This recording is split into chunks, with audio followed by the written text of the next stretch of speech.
नमस्कार, आदाब, सत श्री अकाल, छोटों को दुआ और बहुत सारा प्यार। मुझे आशा है कि मेरे सभी यूट्यूब फैमिली, मेरे प्यारे व्यूअर्स और मेरे प्यारे वेलिस और जितने भी मेरे सब्सक्राइबर हैं और जो वो भी जिन्होंने अभी तक सब्सक्राइब नहीं किया, उन सबको तहे दिल से शुक्रिया और थैंक यू और लव यू और बोलना चाहूँगा। और काफ़ी टाइम बाद मैं चैनल पे अवेलेबल हो रहा हूँ, मैं आ रहा हूँ और आप सबसे मुखातिब हो रहा हूँ बिकॉज़ कि आप सबके लिए काफ़ी इन्फॉर्मेटिव नॉलेज लेके आ रहा हूँ।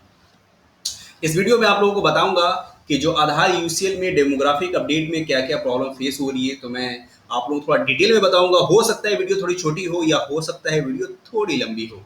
प्लीज़ डोंट माइंड और आप वीडियो को पूरा वॉच करेंगे तो अच्छे से समझ पाओगे आप कि इसमें क्या क्या प्रॉब्लम फेस हो रही है। तो जैसे आधार यूशियल में आप वॉक कर रहे हो तो आपने देखा होगा कि बहुत सारे लोगों का आधार में नंबर की वजह से इशू हो रहा है। तो थोड़ा सा ये क्लियर कर दूं कि आधार में जैसे 3 साल से या 2018 से ये शुरू हो गया था कि वर्चुअल आईडी जनरेशन का, और उसमें आधार नंबर मैंडेटरी में जो मोबाइल नंबर है वो मैंडेटरी का। उससे पहले अगर आप सीसी वेली हैं और आप बहुत पहले काम कर चुके हैं और कर रहे हैं बहुत पहले से, तो आपको पता होगा कि उस टाइम सिर्फ एक्नॉलेजमेंट जो रिसिप्ट हुआ करता था, इनरोलमेंट रिसिप्ट आधार का जो पर्ची होता है, उसमें जो नंबर लिखे थे वो डिटेल डाल के आप वहाँ से डाउनलोड कर लेते थे और पीडीएफ आपका डाउनलोड होता था आधार का ई पीडीएफ। उसमें आप कस्टमर का एरिया यानी पोस्टल कोड का पिन कोड डाल के आप एंटर करके उसे प्रॉपर आप प्रिंट कर सकते थे और वो हो जाता था। बट 2017 में वर्चुअल आईडी शुरू हो गया था। उस टाइम भी ये आधार स्लिप से काम चल रहा था कि आप डाउनलोड करो, वर्चुअल आईडी आपके साथ में जनरेट हो जाएगी। 2018 में गवर्नमेंट ने इसे मैंडेटरी कर दिया मोबाइल नंबर के लिए, तो बहुत सारे लोगों ने मोबाइल नंबर भी रजिस्टर कराना शुरू कर दिया था। बट अभी क्या हो रहा है, मेन इंपॉर्टेंट, कि जो आपके आधार यूसीएल में कस्टमर आपके पास आ रहे हैं, बहुत सारे कस्टमर का क्या है कि नंबर ही रजिस्टर्ड नहीं है, तो उनका वर्चुअल आईडी कहाँ से जनरेट होगा। बट ऐसे भी कस्टमर का है जिनका बहुत टाइम पहले उन्होंने अपना मोबाइल नंबर नहीं डलवाया था, आधार बनाया था 6-7 साल पहले, बट उन्होंने 2017 में स्लीप से या नंबर से या फिंगरप्रिंट से डाउनलोड करवाया था, तो उनका वर्चुअल आईडी जनरेट हो गया था। तो ऐसा बहुत सारा हमने खुद फेस किया हमारी टीम ने, कि जब टीम ने बैठ के आधार किसी का अपडेट किया, उसका नंबर रजिस्टर्ड नहीं था, और सच में जब उसका फाइंड आधार करके जब डेमोग्राफिक में आया तो वहाँ पे कोई नंबर नहीं था, बट उसका वो ओपन हो गया था और वहाँ से दोबारा से उसका नंबर डाल के अपडेट कर दिया गया था। तो ये कुछ चीज़ें हैं जो यूनिक है। और रही बात कि इस पे जो सीएससी के दिनेश त्यागी हैं और यूआईडी के जो सीईओ हैं, उन सबको तक ये इन्फॉर्मेशन सियोरिज ने पहुंचा चुकी है, ट्विटर के माध्यम से, फेसबुक के माध्यम से और भी बहुत सारी मेल के माध्यम से भी, कि आप इसे जल्द से जल्द करें। हमारे सभी सीएससी वेली काफ़ी परेशान हैं इस प्रॉब्लम को लेके। तो उनका कहना है कि आए दिन ये सॉफ्टवेयर अपग्रेड किया जा रहा है, और ये सच बात है कि आए दिन सॉफ्टवेयर अपग्रेड हो रहे हैं। 9 सितंबर के बाद, 9 सितंबर के बाद जो आधार में यूसीएल वॉक जो भी बंदे कर रहे थे और जिनके पास बायोमेट्रिक्स का सिंगल आइरिस डिवाइस था, जो सीसी डिजिटल सेवा पोर्टल से मंगाया गया था, 9 के बाद यानी 10 सितंबर से प्रॉब्लम इशू हो गई थी जिसका नाम था क्लाइंट एरर। ये प्रॉब्लम सभी को फेस किया जा रहा है। अगर आप सीसी वेली हैं और आपने मशीन रजिस्टर्ड हो गई है, 9 सितंबर तक अगर आप कर रहे थे, तो आपको पता होगा कि 10 सितंबर को ये प्रॉब्लम पैन इंडिया वेलीज को इशू हो रही थी। उस टाइम सियोरिस की टीम ने इसके रिसर्च किया कि इस पर क्या किया जा सकता है। उन्होंने double single iris, double iris सब कुछ लगा के देखा, तो पता चला कि बायोमेट्रिक्स में ही कुछ लोचा है, कुछ लफड़ा है। बट लोचा लफड़ा एक थोड़ा बोल रहा हूँ मैं आपको, बट ऐसा नहीं है। थोड़ा सा इशू इसलिए है कि बायोमेट्रिक्स को भी कांटेक्ट किया गया था, तो उनका कहना है कंपनी का कि उन्होंने यूआईडी को इसकी जानकारी दे दी है, और यूआईडी अपने जो सॉफ्टवेयर अपग्रेड कर रही है उसमें कुछ क्लाइंट एरर का इशू हो रहा है, तो उसे वो अपग्रेड करेगी, उसको ठीक करेगी। थोड़ा टाइम लगेगा, वेट कर। बट मैं आपसे ये कहूँगा कि 9 तारीख से लेके अब तक जो 20 दिन आप लोग वेट कर रहे हैं, 20 दिन में अगर आपको पर डे अगर 10 भी आधार आपने बनाया होता, तो आज आप 200 आधार बना चुके होते। और 200 आधार बनाने का मतलब है कि आप कम से कम 10,000 रुपये का काम कर चुके होते। भाई 8-10 हज़ार रुपये का आपका काम हो गया रहता, और मशीन आपकी 5,000 की आती है सिंगल आइरिस डिवाइस का यानी मंत्रा का। तो आप अगर बायोमेट्रिक्स के भरोसे बैठे हुए हैं, तो मैं यही कहूँगा कि बैठे नहीं, आप ऑर्डर कर लें उसको। और हमारी सिक्योरिटी टीम के पास इसका लिमिटेड स्टॉक है। पैन इंडिया वेली जिनको रिक्वायरमेंट थी सबने मंगवा लिया है, और भी मेरे पास अभी स्टॉक अवेलेबल है हमारे ऑफिस के पास। तो आप ऑर्डर कर सकते हैं, डिस्क्रिप्शन में लिंक दिया गया है, वहाँ से आप श्योरिस वेली पे जाके वहाँ पर डिवाइसेस जो जो आपको नीडेड है वो कर सकते हैं। दूसरी चीज़ ये कि आधार आधार में जो मोबाइल नंबर वाला इशू है वो अब यूआईडी आए दिन अपडेट कर रही है। अभी जो लास्ट टाइम हमारा जो सॉफ्टवेयर था वो 93.1 था, यूसीएल का अब 94.1 हो गया है, यानी कि धीरे धीरे अपग्रेड किया जा रहा है। उस पर इसलिए अपग्रेड किया जा रहा है ताकि जो बायोमेट्रिक्स का डिवाइस है वो भी वर्क करे, क्लाइंट एरर ना आए, और दूसरा जो जिनका वर्चुअल आईडी जनरेट हो चुका है उनका भी आधार ओपन हो, और जिनका वर्चुअल आईडी जनरेट नहीं हुआ है, जिनके पास कोई नंबर ही रजिस्टर्ड नहीं है, उनका भी आधार में डेमोग्राफिक अपडेट किया जा सके। ठीक है, तो इसलिए इस पे वॉक चल रहा है, थोड़ा सा पेशेंट रखें। और मैं ये कहूँगा बैटरी से अच्छा है कि आप मंत्रा का सिंगलाइज डिवाइस परचेज कर रहे हैं, ऑनलाइन करेंगे 5000 का आएगा, बट अगर आप श्योर इसके माध्यम से लेते हैं तो 4699 में ये डिवाइस फ्री आपको, विद कोई शिपिंग चार्जेस नहीं, कोई डिलीवरी चार्जेस नहीं, 4699 में आपके घर तक डिलीवर हो जाएगा। जो भी आपके डिस्टेंस और आपके कोरियर पार्टनर में जो टाइम लगता है उतना टाइम लगेगा, जो डिलीवरी का टाइम लगता है वो लगेगा और आप तक पहुंच जाएगा। तो आप इसके लिए बिल्कुल बेफिक्र रहें और अपने काम को अच्छे से करें और बहुत प्यार तरीके से करें। आप किसी भी तरह से पैनिक ना हो व्हीलीज, बिकॉज और जो भी व्हीलीज इसमें वॉक कर रहे हैं तो उनके लिए ख़ास बात ये है कि उसमें आप यूसीएल के अंदर जब वॉक करेंगे तो अपने जीपीएस को मैप प्रॉपर कर लें। अगर जीपीएस का आपका एरर आए तो आप समझ जाएं कि आपको मैप करना ज़रूरी है। और इसमें जो प्रॉब्लम फेस हो रही है, बहुत सारे लोगों का ऐसा भी हो रहा है कि ज़्यादातर स्टूडेंट के लिए जिनकी एज 15 ईयर्स हो चुकी है, जो भी स्टूडेंट का 15 ईयर्स हो गया है उनकी मैंडेटरी होती है। जैसा अगर आप यूसीएल में वॉक कर रहे हैं तो आपको पता होनी चाहिए कि यूआईडीआई की गाइडलाइन के अकॉर्डिंग अगर कोई बाल आधार होता है, यानी कि बच्चों का आधार 5 साल के बाद उसका बायोमेट्रिक मैंडेटरी होता है, और फिर 15 साल के बाद बायोमेट्रिक उसका मैंडेटरी होता है। यानी 5 साल के बच्चे से ऊपर का बायोमेट्रिक मैंडेटरी हो गया और 15 साल से ऊपर का। तो अगर आप जब भी डैशबोर्ड पे जाते होंगे, बहुत सारे ऐसे भी देखा होगा अपने कस्टमर आपके पास आते हैं कि उनका मोबाइल नंबर रजिस्टर्ड है पर उसकी एज 16 ईयर्स 17 ईयर्स हो चुकी है, और वह स्टूडेंट है, वो अपना अपडेट कराने कुछ आया है, अपने डिटेल्स वगैरह चेंज कराने आधार के अंदर। तो आप जैसे ही उसका आधार नंबर डालकर कस्टमर का फिंगर स्कैन करके फिर ऑपरेटर सुपरवाइजर का फिंगर अटैच करके फाइंड आधार करते हैं, तो आप देखेंगे कि वहाँ पे एक मैसेज होकर लिख के आता है, biometric mandatory, please go to nearest enrolment centre and make your biometric. इसका मतलब ये कि इस आधार पे बायोमेट्रिक अनिवार्य है, बायोमेट्रिक आप अपडेट करवाएं दोबारा से, और अपने किसी नज़दीकी आधार इनरोलमेंट सेंटर जाके अपना बायोमेट्रिक अपडेट करा लें, फिर उसके बाद आप कोई प्रोसेस करें। तो इसमें हमारे टीम ने एक किया हुआ है जो एक्सपीरियंस है वो आप लोगों से शेयर किया जा रहा है कि ऐसा फर्स्ट टाइम आया था किसी एक स्टूडेंट का, तो उस टाइम उसको इग्नोर करके मैसेज को क्लोज करके डेमोग्राफिक अपडेट कर दी गई थी, बट उसका डेमोग्राफिक रिजेक्ट हो गया था। वो इसलिए हो गया था कि इस बात का ख्याल रखें जब भी आपके पास, और वो कोई ज़रूरी नहीं है कि किसी स्टूडेंट का ही हो, अब ये प्रॉब्लम और भी लोगों के साथ हो रहा है ना, या वो 5 साल से ऊपर हो जो आधार का कस्टमर है, या फिर वो 15 साल से ऊपर का हो आधार एप्लीकेंट, या फिर वो किसी भी एज का हो सकता है, कोई ज़रूरी नहीं है। तो ऐसा हमने देखा कि बच्चों का 15 साल के बाद भी हो रहा है, 5 साल के बाद तो सभी को पता है कि बाल आधार में मैंडेटरी हो जाता है ना, और 15 ईयर्स के बाद भी आपको करना पड़ता है। और बहुत सारे ऐसे लोगों का है जो 14 ईयर 13 ईयर किसी भी एज के कैटेगरी के हैं, उनका भी बायोमेट्रिक नहीं मिला। जब हम उसे लॉगिन करते हैं तो वहाँ लिखता है बायोमेट्रिक मैंडेटरी। तो बायोमेट्रिक जब भी ऐसा मैंडेटरी हो तो आप उसका डेमोग्राफिक किसी भी कस्टमर का अपडेट ना करें। सबसे पहले आप उसे नियरेस्ट किसी इनरोलमेंट सेंटर में भेजें जहाँ पे नया बनता है या आधार में बायोमेट्रिक अपडेट किया जा सकता है। तो उनका जैसे ही अपडेट हो जाए उसके बाद आप उनका डेमोग्राफिक अपडेट करें। ठीक है, तो ये एक चीज़ होगी, इससे बचें आप। दूसरा चीज़ ये कि जब भी आप उसमें डॉक्यूमेंट सेलेक्ट कर रहे हैं तो अगर कस्टमर आपको एप्लीकेंट आधार का अगर आपको जो डॉक्यूमेंट दे रहा है, मान के चलें उसका हाई स्कूल का सर्टिफिकेट दे रहा है, तो आप उसमें कोई दूसरा सर्टिफिकेट ना डालें। हाई स्कूल है तो आप प्रॉपर उसमें वही डॉक्यूमेंटेशन सेलेक्ट करें, जो वोटर कार्ड दे रहा है वो डालें, आप पैन कार्ड दे रहा है तो वो डालें। जो भी 3 कैटेगरी होती है,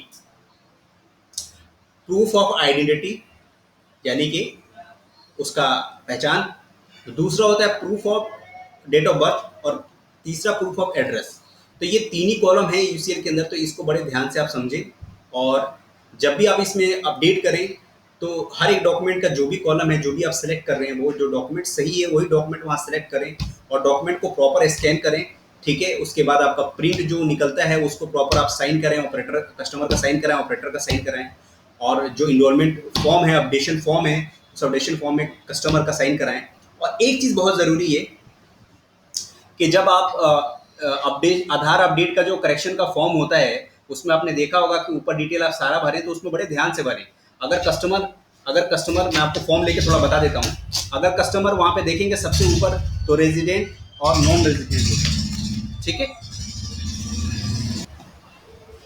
और इस फॉर्म के अंदर बहुत ही जो आपके पास इनरोलमेंट अपडेट या करेक्शन फॉर्म जो होता है आधार का, उसको बड़े ही ध्यानपूर्वक आपको उसको फिल करना होता है। तो मैं आपको स्टार्टिंग में बता देता हूँ, फॉर्म अपने हाथ में ले लेंगे और जब आप उसको पढ़ेंगे तो सबसे पहले ऊपर लिखा होता है रेजिडेंट और नॉन रेजिडेंट। तो इसमें आपको ध्यान देना है कि आपके इंडिया के अंदर जो एनआरआई हैं, एनआरआई यानी जो विदेशी हैं जिनका आधार कार्ड बन चुका है, अगर वो कुछ अपडेट कराते हैं तो आप नॉन रेजिडेंस यानी कि एनआरआई पे क्लिक कर देंगे। और अगर वो इंडियन है तो इंडिया वाले केस में सभी पे रेजिडेंट पे टिक यानी क्लिक लगाना ज़रूरी है। ये हो गया। उसके बाद फर्स्ट पॉइंट है प्री इनरोलमेंट आईडी, अगर है यानी उन्होंने पहले से कोई इनरोलमेंट किया हुआ है तो वो डाल सकते हैं, नहीं है तो अब दूसरे पॉइंट में आए, इनका आधार नंबर अपडेशन में यानी यूसीएल आधार अपडेट में तो सबकी ज़रूरी है और सबको मैंडेटरी है कि वो डालना ही पड़ेगा उनको, उसके अलावा कोई दूसरा ऑप्शन नहीं है। ठीक है, तो ये बात आप ध्यान रखें। और उसके बाद आता है 2.1 में biometric update photo plus finger iris. तो अभी बायोमेट्रिक्स का कोई ऑप्शन हमारे पास यूसीएल के अंदर नहीं है। और दूसरा है mobile number, date of birth, address, name और जेंडर, ईमेल आईडी। तो जब तो इनमें जो 2.1 में कॉलम है तो बायोमेट्रिक छोड़ के बाकी और चीज़ें आप ध्यान से रखें और ये बड़े ध्यान से आपको उसको फिल करना ज़रूरी है। उसके बाद 3 पॉइंट में है फुल नेम कस्टमर का आप लिखें और इसमें जेंडर अगर चेंजेस है तो वो सब चीज़ें यहाँ पे अपना क्लिक कर दें। डेट ऑफ बर्थ जो भी अब आपको चेंज करना है, 6 नंबर 7 नंबर कॉलम, अगर कोई इसके अंदर एड्रेस प्रूफ ये जो भी दे रहे हैं तो प्रूफ डॉक्यूमेंट में आप देखिए proof of identity, proof of address, date of birth और प्रूफ ऑफ रेजिडेंट। तो जब भी इसमें है तो इसमें मैंडेटरी हो जाती है और अगर नहीं है तो कोई इशू नहीं है। बट इसमें सारी चीज़ें आपको प्रॉपर फिल करनी है। उसके बाद हम आ जाते हैं राइट साइड, नीचे की तरफ है एप्लीकेंट का सिग्नेचर। तो इनरोलमेंट अपडेट आधार का जो अपडेट करेक्शन फॉर्म है उसमें राइट साइड में नीचे की तरफ कस्टमर का साइन करवा दें। उसके बाद आप देखेंगे लेफ्ट साइड में वेरीफायर स्टैम्प एंड सिग्नेचर। तो वेरीफायर स्टैम्प एंड सिग्नेचर इसका क्या मतलब है, तो वो आपको बड़े मैं आपको बताया तो थोड़ा क्लियर में। तो अगर आप किसी कस्टमर का सिर्फ मोबाइल नंबर अपडेट करते हैं, मान के चले किसी का पुराना कोई नंबर डाला हुआ है वो उसके पास नहीं है, खो गया और दूसरा करा रहा है, वर्चुअल आईडी ऑलरेडी जनरेटेड है तो वो कर लेता है। तो अगर जब आप उसका करेंगे तो उसका अपडेट होगा तो ओनली मोबाइल नंबर अपडेट में फिर आपको नीचे लेफ्ट साइड में वेरीफायर स्टैम्प एंड सिग्नेचर की ज़रूरत नहीं पड़ेगी। वेरीफायर वही वेरीफायर जो आपके आधार यूसीएल मशीन रजिस्ट्रेशन L1 के प्रोसेस कंप्लीट होने के बाद जब आपको सीसी की तरफ से मेल आया था कि वेरीफायर का डॉक्यूमेंट आप सेंड करें और साथ में वेरीफायर लेटर को फिल कर दें प्रॉपर तरीके से और साइन अटेस्टेड करके उसे सेंड करें। तो उसमें जो वेरीफायर के आपने जो डॉक्यूमेंट दी थी, जो वेरीफायर ने साइन किया था, तो इस इनरोलमेंट अपडेट फॉर्म में जो आधार का करेक्शन या अपडेट फॉर्म है उसमें जो लेफ्ट साइड नीचे की तरफ वेरीफायर स्टैम्प एंड सिग्नेचर जो है वो इसीलिए है। और वो कब ज़रूरी है, अगर आप मोबाइल नंबर के अलावा कोई दूसरी चीज़ें चेंज कराते हैं जैसे date of birth, address, name, gender और ईमेल आईडी। तो ईमेल आईडी और मोबाइल नंबर में केस में वेरीफायर की ज़रूरत नहीं है। ये मेरा एक्सपीरियंस है और हमारी टीम ने जो वर्क किया है, जिसका भी मोबाइल नंबर था एक आध बार छोड़ के देखा गया तो उसका भी अप्रूवल हो गया है। तो उसमें वेरीफायर का स्टैम्प और साइन की ज़रूरत नहीं पड़ेगी। वेरीफायर वही है, वेरीफायर जो आपने वेरीफायर का डॉक्यूमेंट दिया था L1 प्रोसेस की यानी मशीन रजिस्ट्रेशन के टाइम में, तो आपका ये फिर मशीन वर्क करने लगा। और जब भी आप नेम चेंज करें, डेट ऑफ बर्थ चेंज करेंगे, एड्रेस चेंज करेंगे तो उस केस में या जेंडर, तो उस केस में आपको डॉक्यूमेंट सबमिट करना होगा। जब भी आप कोई डॉक्यूमेंट लगाएंगे उस केस में आपका ये मैंडेटरी हो जाता है कि वेरीफायर का स्टैम्प और सिग्नेचर, यानी कि वेरीफायर वेरीफाई करेगा कि हाँ उसका डॉक्यूमेंट सही था, ओरिजिनल था, तभी उसके बाद आगे काम किया जा सकता है। तो ये बातों का ख्याल रखें आप। और जो भी आप लोगों ने आइरिस डिवाइस या मोर्फो डिवाइस, हाँ जो यूसीएल आधार में जो अभी तक हम लोगों ने फेस किया है उसमें ज़्यादातर क्या है, जो मंत्रा का फिंगरप्रिंट डिवाइस होता है उसमें यूसीएल के अंदर बहुत स्लो वर्क करता है। ये एक्सपीरियंस शेयर किया जा रहा है, ये ऐसा कुछ नहीं है, अगर आप ताकि आप लोगों को अवेयरनेस हो सके। तो यूसीएल में जो सॉफ्टवेयर है उसके अंदर मंत्रा का सिंगल फिंगर प्रिंट डिवाइस बहुत स्लो वर्क कर रहा है और फिंगर पे कैप्चर करने के बाद टाइम ले रहा है और कई बार एरर हो जाता है। पर ज़्यादातर स्लो हो रहा है ना, और कई बार लाइट जल रही है, फिंगर रखो लेता ही नहीं है, फिर एरर हो जाता है। बट मोर्फो जब देखा गया तो मोर्फो पूरे पूरे दिन यूज़ किया जा रहा है तो मोर्फो में कोई इशू नहीं हो रहा है। मोर्फो फटाक से ले जा रहा है, फटाक फिंगर रखो एकदम से टच कर रहा है सेकंड के अंदर, 2-3 सेकंड में फटाक से ले लेगा। और मंत्रा भी स्टार्टिंग में किया था काम, बट अभी मंत्रा फिंगर डिवाइस जो है वो थोड़ा इशू कर रहा है फिंगरप्रिंट लेने में। तो मॉर्फो हम लोग लगा रहे हैं, उसमें बहुत अच्छा काम कर रहा है, कोई इशू नहीं हो रही है, कोई प्रॉब्लम नहीं हो रही। तो अगर आपको मॉर्फो की रिक्वायरमेंट होगी तो डिस्क्रिप्शन में लिंक दिया गया है, वहाँ से श्योर इस वेली पे जाएँ और वहाँ पे आप बहुत सारे डिवाइसेस हैं जो यूज़ हो रहे हैं, उसको आप ले सकते हैं। और अगर आप एनएसडीएल का ऑथराइज पैन सेंटर लेना चाहते हैं तो आप उसके लिए भी कांटेक्ट कर सकते हैं। सेल्स टीम आपकी हेल्प करेगी और आपको सेंटर दिलवा देगी।